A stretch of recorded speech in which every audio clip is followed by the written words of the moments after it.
हर इंसान खुश रहना चाहता है, लेकिन वो ये सोचते हैं कि ये दुनिया उन्हें खुश रहने नहीं देती है। वो ये समझ नहीं पाते हैं कि दुनिया से ज्यादा वह खुद अपनी खुशी के लिए एक बाधा है। लोगों में कई ऐसी चीजें होती हैं जो उसे खुश होने से रोक देती हैं। ऐसा नहीं कि लोग ऐसा जानबूझकर करते हैं, बल्कि उन्हें पता ही नहीं होता है कि उन्होंने कुछ ऐसी चीजों को पकड़ कर रखा है जो उन्हें खुश नहीं होने देती। अपने अतीत को जाने दें। कई लोग अपने अतीत की तकलीफों में फंसे रहते हैं और खुद को दुख पहुंचाते रहते हैं। ऐसा मत कीजिए। अपनी भावनाओं को अवरुद्ध मत रखिए।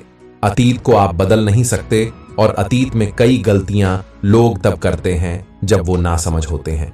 इसलिए या तो उन गलतियों से सीखकर आगे बढ़िए या खुद को माफ करना सीखिए। खुद को उस ट्रॉमा में मत डूबने दीजिए, बल्कि उससे बाहर निकलने का रास्ता तलाशिए। दर्दनाक अतीत आपको तकलीफ के सिवाय कुछ नहीं दे सकता। गुस्से को अपने जीवन से जाने दें।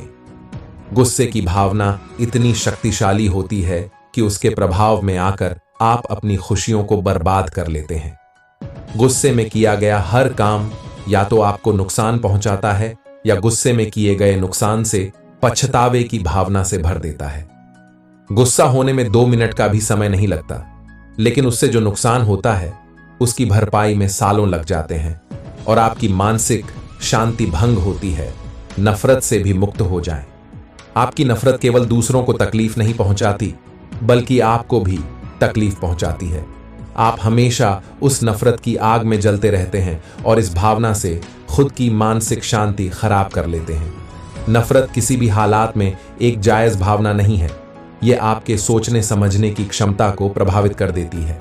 आजकल लोग छोटी छोटी बातों में अपना दिल नफरत से भर लेते हैं। केवल यह सोचकर देखिए कि अगर आपके दिल में किसी के लिए नफरत नहीं रहेगी तो मन को कितना सुकून रहेगा। भय को भी मन से जाने दें। भय वह नकारात्मक भावना है जो कई और भावनाओं को दबाने में सक्षम है। जब आपके जीवन में डर होता है तो वह आपके दिमाग को पंगु बना देता है। आप भय मुक्त होकर ना तो कुछ सोच पाते हैं और ना कर पाते हैं। आपके मन में हमेशा एक दबाव बना रहता है। इसलिए खुश रहना है तो जरूरी है कि मन को भय मुक्त कर लें। दूसरों पर दोष लगाने की भावना से पीछा छुड़ा लें। कई बार जब हम दूसरों को किसी बात का जिम्मेदार ठहराते हैं तो मन में यह भावना होती है कि ऐसा करके हम खुद को उस परिस्थिति के नुकसान से बचा लेंगे। लेकिन दोष लगाने के बाद भी आपका मन शांत नहीं रहता, बल्कि कई बार वहां गिल्ट की भावना जन्म ले लेती है।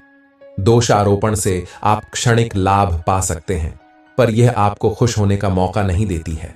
ओवरथिंकिंग की आदत।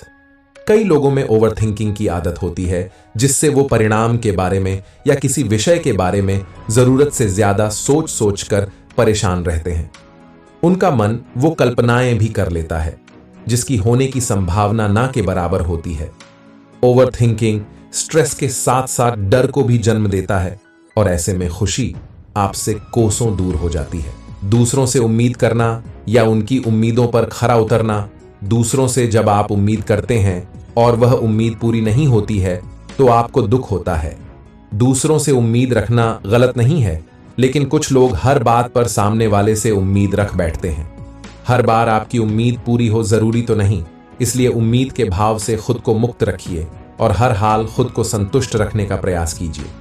कई बार ऐसा भी होता है कि आप भी खुद को दूसरों की उम्मीद पर चलाना शुरू कर देते हैं और उम्मीद पूरी नहीं होने पर खुद को यह सोचकर दुखी कर लेते हैं कि आप फेल हो गए। आपको समझना पड़ेगा कि हर किसी को हर बात पर खुश रखना संभव नहीं है। आपने पूरी कोशिश की, यही काफी है। बाकी दिल में कोई और मलाल मत रखिए, वरना मन बेकार का परेशान रहेगा। शिकायत करते रहने की भावना से मुक्त हों। कुछ लोग इतने असंतुष्ट रहते हैं कि वो अपने आसपास के लोगों से, खुद से और भगवान से भी हमेशा शिकायतें करते रहते हैं। उन्हें लगता है कि यह शिकायत उनके मन को हल्का कर रहा है, जबकि वह अपने अंदर और अधिक असंतोष की भावना पैदा कर रहा होता है। इस असंतोष के साथ आप खुश कैसे रह सकते हैं?